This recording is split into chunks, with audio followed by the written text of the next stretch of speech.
Marker. Good evening, everyone. Welcome back to Cornerstone, the show where we attempt to navigate our culture through a biblical lens. As always, and until further notice, I am your host, Shane Kai. Yes, I said good evening, not good morning. I am doing this episode at 7 p.m. on Saturday. Normally I do them around 7 a.m. I had something that I was going to do this morning. I ended up not doing it because my throat felt really hoarse and I felt like I couldn't talk very well. And what I had to do required me talking, but it wasn't Cornerstone. And so I ended up not doing either. But I think it worked out just fine. So, two things we got to do. Number one, before we get into our topic today, I need to ask you a question. What was the memory verse that we had last week? Do any of you guys remember? Last week, I gave you guys a verse that I said I wanted everyone to memorize for the week. Do you remember what it was? You thought I wasn't going to test you? Well, I am. I'm going to test you every week. The memory verse was Psalm 66, verse 20. Blessed be God, for he has not turned away my prayer, nor his mercy from me. So, did you remember it, or did you forget? Let me know. The topic that we are going to get into today is about sex. So, if you have someone a little bit younger watching, or maybe you're just uncomfortable hearing this, I would skip this episode. It's not like really graphic, I guess. And it's not something that only guys should hear. It's not like this is going to be a guy only moment. This is guys and girls, both. A few days ago, I was scrolling on Instagram and a video popped up in my feed and it was asking the question.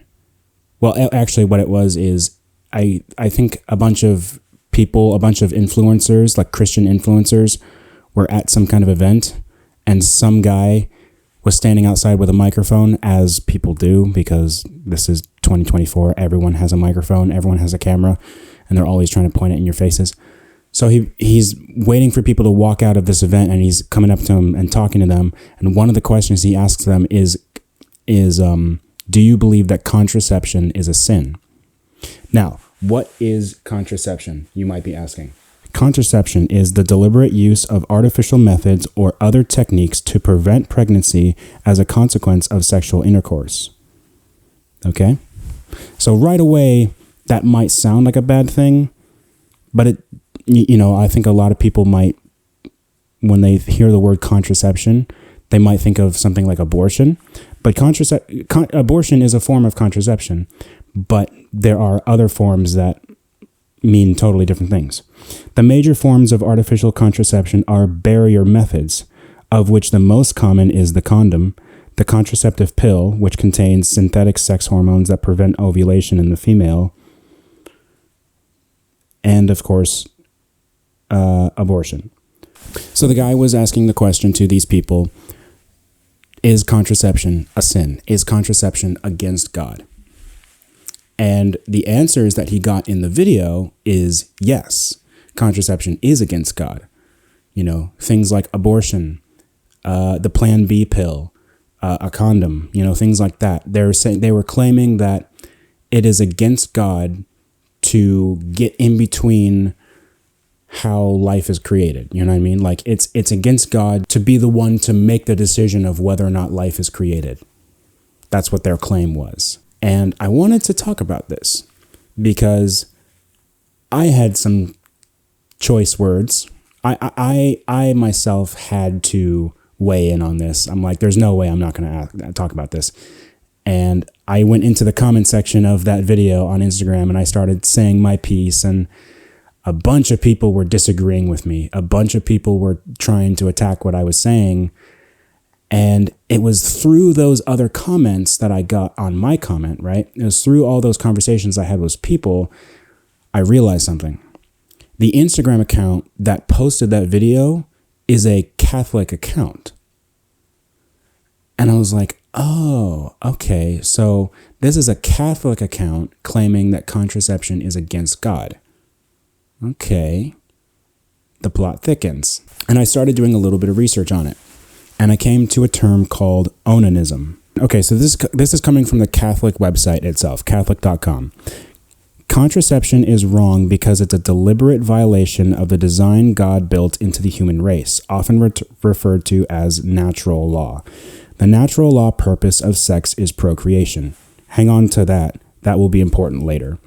The pleasure that sexual intercourse provides is an additional blessing from God, intended to offer the possibility of new life while strengthening the bond of intimacy, respect, and love between husband and wife. The loving environment this bond creates is the perfect setting for nurturing children. But sexual pleasure within marriage becomes unnatural and even harmful to the spouses when it is used in a way that deliberately excludes the basic purpose of sex, which is procreation. God's gift of the sex act, along with its pleasure and intimacy, must not be abused by deliberately frustrating its natural end, procreation. So, before we even go any further, I want you just to kind of pause the video and just, if you're watching this video with someone or you're watching it by yourself, just think about it. Talk to the person you're watching this video with and go, okay, before we even get any further, before we get into Shane's opinion or before we get into our Bible, right? What does that sound like to us? Does that sound true? Does that sound like truth? Or does that seem a little fishy? I encourage you to actually think about this and come up with your own answers before we go any further. So pause the video and talk about it. Now, going into scripture. The Bible mentions at least one form of contraception specifically and condemns it. Coitus interruptus was used by Onan to avoid fulfilling his duty according to the ancient Jewish law of fathering children for one's dead brother. Quote, Judah said to Onan, go into your brother's wife and perform the duty of a brother-in-law to her and raise up offspring for your brother. But Onan knew that the offspring would not be his, so when he went into his brother's wife, he spilled the seed on the ground, lest he should give offspring to his brother. And what he did was displeasing in the sight of the Lord, and he slew him also. End quote. Genesis 38, 8-10. The biblical penalty for not giving your brother's widowed children was public humiliation, not death. Deuteronomy 25, 7-10. But Onan received death as punishment for his crime. This means his crime was more than simply not fulfilling the duty of a brother-in-law. He lost his life because he violated natural law, as Jewish and Christian commentators have always understood. For this reason, certain forms of contraception have historically been known as onanism, after the man who practiced it, just as homosexuality has historically been known as sodomy, after the men of Sodom who practiced that vice.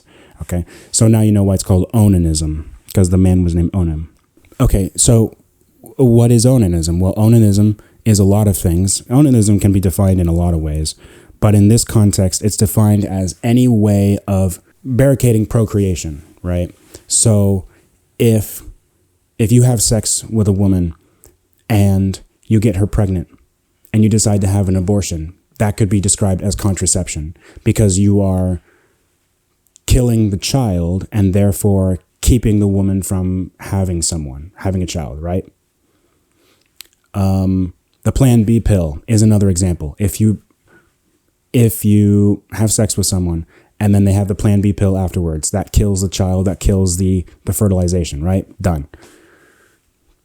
Right. So now those two things are things that I think all of us can agree on. Yeah, those are wrong. You know, those are definitely wrong. And I can see why someone would be against that and say that that's immoral. Oh yeah, I totally get that. But then we get into some other things. And like I said, the condom. Is the condom against God? Is that a sin?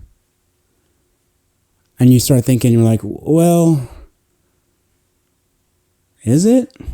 And it's like, well, you are barricading it by using a condom and then having sex. You are keeping yourself from getting a woman pregnant, and therefore you are keeping her from, you are stopping the process of life being created. So does that mean a condom is bad? It's immoral to use a condom? And that's where you go, I guess, and the Catholics just go, yeah. And then you can ask even more questions. You just ask, okay, well, what about pulling out? I know this is the part of the show where we start talking about some really weird, sexual things. But I don't want to be awkward about it. If anything, I don't want to pretend and deviate from these kind of things. I don't want to be like, oh, I don't want to talk about that because that's uncomfortable. I don't want to talk about that because it's an uncomfortable, awkward topic, sex ed and things like that. I don't want to be like that anymore. I'm freaking 24 years old, and I think these things just need to be said sometimes. So let's dive into it. Is pulling out a sin? It's a form of contraception. So I guess it is, right? If you're having a hard time believing all of this, don't worry. I'm right there with you. I was the same way. And when I was typing in the comments of that video, I was saying, I agree with the pill and I agree with abortion. And the reason why I agree with those things is because they not only stop the child from being born or the life from being created, from being conceived, but they also are harming someone in the process, right? The Plan B pill can affect the woman that takes it in a lot of ways. And abortion not only harms the woman, but it also harms the child. It kills them. So those things we can look at and we go, okay, yeah, these are obviously bad. But what about the other two things? Well, in the video, I commented and I said, well, I disagree that condoms are against God. And my reasoning was, yeah, sure, it's wrong to cut life off after it's been created, but it's not immoral to prevent life from being created before it's created. I don't believe that that's immoral because, well, first of all, I don't believe that procreation is the primary reason why God gave us sex, right? I think it's a really big one, but I don't believe that procreation is the only reason why God gave us sex. They even said it themselves too. They said that, intimacy is important too, and that's great. But they were trying to hard focus on procreation and say procreation is the big reason why God gave us sex. And by using any method, whether it's a pill, whether it's protection, or whether it's just simply pulling out before that is contraception and that's immoral. But I said no. It's like, no, I don't believe that that's immoral because, again, I don't believe that procreation is the only reason. In other words, I don't think it's immoral to have sex with your wife without the intention of having a child. Before we get into more of my opinion, I'm hoping that most of you said, okay, well, your opinion's nice, but what about the Bible? Like, what does the Bible say? If the Catholics had biblical evidence, scripture, to back up their claim, then surely you must too. And I do. Modern birth control methods were unknown in the Bible times, right? Modern. That's keyword. Modern birth control methods. And the Bible is, therefore, silent on the matter. The Bible does have quite a lot to say about children, however. The Bible presents children as a gift from God, a heritage from the Lord, a blessing from God, and a crown to the aged. God sometimes blesses barren women with children. God forms children in the womb. God knows children before their birth. The closest that Scripture comes to condemning birth control is, in that key verse, Genesis chapter 38. The account of Judah's son, and Onan. Okay, so now we're getting into the territory of what the Catholics believed, right? Married a woman named Tamar, but he was wicked, and the Lord put him to death, leaving Tamar with no husband or children. Tamar was given into marriage to Er's brother, Onan, in accordance with the law of Levirate marriage. Levirate, is that the tribe of Levi? Whatever. In accordance with the law of marriage in Deuteronomy 25.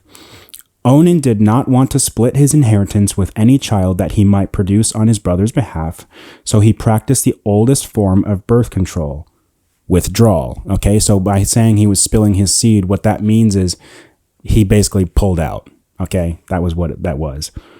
Genesis 38:10 says, what he did was wicked in the Lord's sight, so he put him to death also. Onan's motivation, this is a key part. Onan's motivation was selfish. He used Tamar for his own pleasure, but refused to perform his legal duty of creating an heir for his deceased brother. This passage is often used as evidence that God does not approve of birth control. But there's a big one in there. However, it was not the act of contraception that caused the Lord to put Onan to death. It was Onan's selfish motives behind the actions. Therefore, we can find no biblical admonition. I am terrible with words today. Against the use of birth control in and of itself. Okay, so that's what we believe. That's what Christians believe. Is Catholics believe that Onan was put to death because he withdrew, but Christians believe that Onan was put to death because of the motive behind his withdrawal, right? So it's not the fact that he just withdrew and that is a sin. It was his motive behind it. He wanted the pleasure, but he didn't want the responsibility of owning, having half inheritance, right? So that was the motive, and that's what he was put to death for. So from all of that, we're learning that contraception is just the opposite of conception, and that it's not necessarily right or wrong, right? I mean, seriously, ask yourself, what if I get married right away? Or what if you get married and on your wedding night, right, you want to be close with your spouse, you want to be intimate with your spouse, and you want to be one together. But what if in the back of your mind you think, I don't think I'm ready to have a kid yet? Maybe financially or just emotionally or just whatever reason. Maybe you're like, I want kids, but just not right this second. We just got married. We still got to figure things out. Is it a sin to use protection or to withdraw? No, I think that's ridiculous. I think that's just ridiculous to say. I feel like that is just it feels very legalistic. It feels like a very it feels like a very legalistic thing to follow, to say that contraception is a sin and I'm not allowed to use protection, I'm not allowed to withdraw or anything like that. Again, the abortion and the Plan B pill makes sense why I would be against those things, but the other things, protection or just techniques, that seems a little far-fetched for me. And then I started thinking, oh, wait a minute, aren't Catholics famous for having really big families? And then I started putting two and two together and I'm like, oh, that's why. Because they never use protection. That's why a lot of Catholics have 8 kids. Bottom line, no, contraception in itself is not a sin. And even if it were, right? Let's remind ourselves of something, okay? I feel like this is something a lot of Catholics are forgetting. Even if contraception was a sin, is God going to kick you out of heaven for it if you believe in him? The answer is a resounding no. Because God is not a taskmaster. I've said this all the time. God is not a taskmaster. We fail and we sin all the time. We don't live perfect lives, but we believe in God and we've accepted Jesus into our hearts, and that faith is what gets us into heaven. It's not the works. It's not the law. So even if it were a sin, which it's not, but even if it were, you could still have a relationship with God and not have a kid on your wedding night. Oh, we got Big Boy again. Come on, Mingus. Perfect timing. I was just getting ready to end the episode. You have anything you want to say?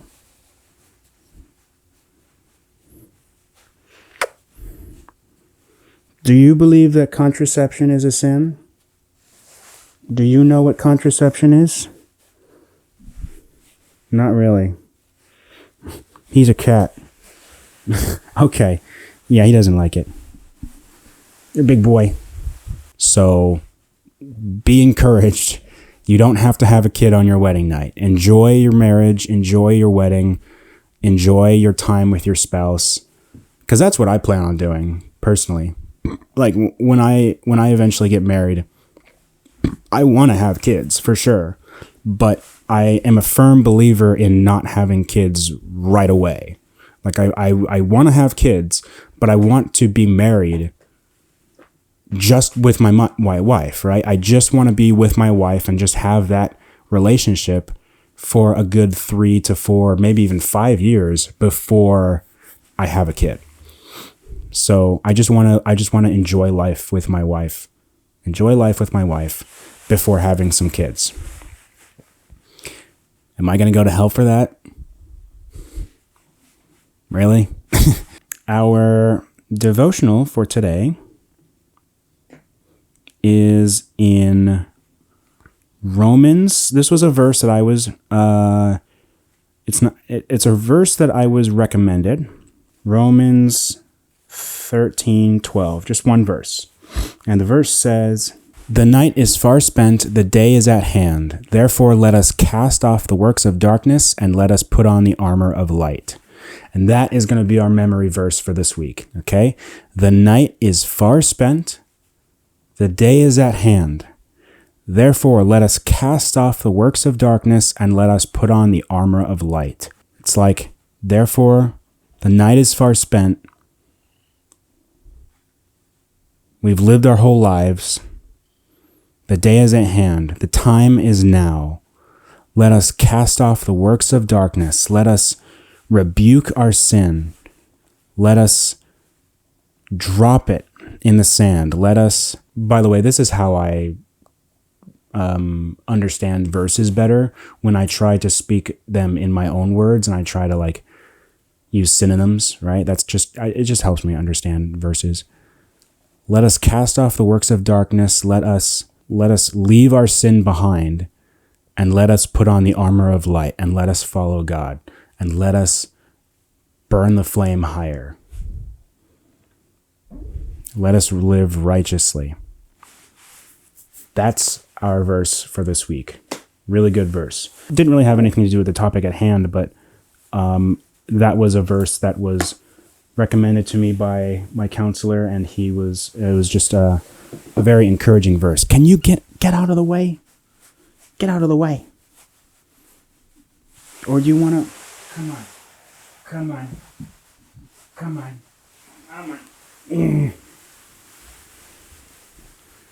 So, our prayer request for this week is for my friend Royce. He has a very interesting living situation right now. He is not living with like-minded individuals, other Christians. And I do believe that he is trying to make better decisions with his life, which is good. But I feel bad for him because he's in a very weird spot. He's not really in a position where people are encouraging him to love God and pursue God, right? Just the apartment he lives in and the people he lives with, right? So I want this prayer request this week to be about my friend Royce, my good friend Royce, and pray for a couple things. Pray that you don't want to be held anymore? Why? You're good. You're a good boy. Pray that he will continue to be strengthened by the Lord, even in his time, even where he is right now, and also pray that he will find a group of people, like-minded individuals, whether it's a new living situation or it's just a group, maybe a church group or something like that, a men's group, whatever it is. Just pray that he will find more good influences for his life. So that's my prayer request for the week. Anyway, that's going to do it for this episode. I hope you all enjoyed. If you did, please hit that subscribe button. We are getting really close to 50 subscribers, so please hit that. And comment down below if you have any prayer requests, or if you have any questions or any topic ideas, or if you even want to be on the show. Remember, if you want to be on the show, you can email me and you can tell me the topic that you're passionate about and why you think you should be on the show and stuff like that. We can talk and we can maybe get you on here. Anyway, I'll see you all next time and have a blessed week.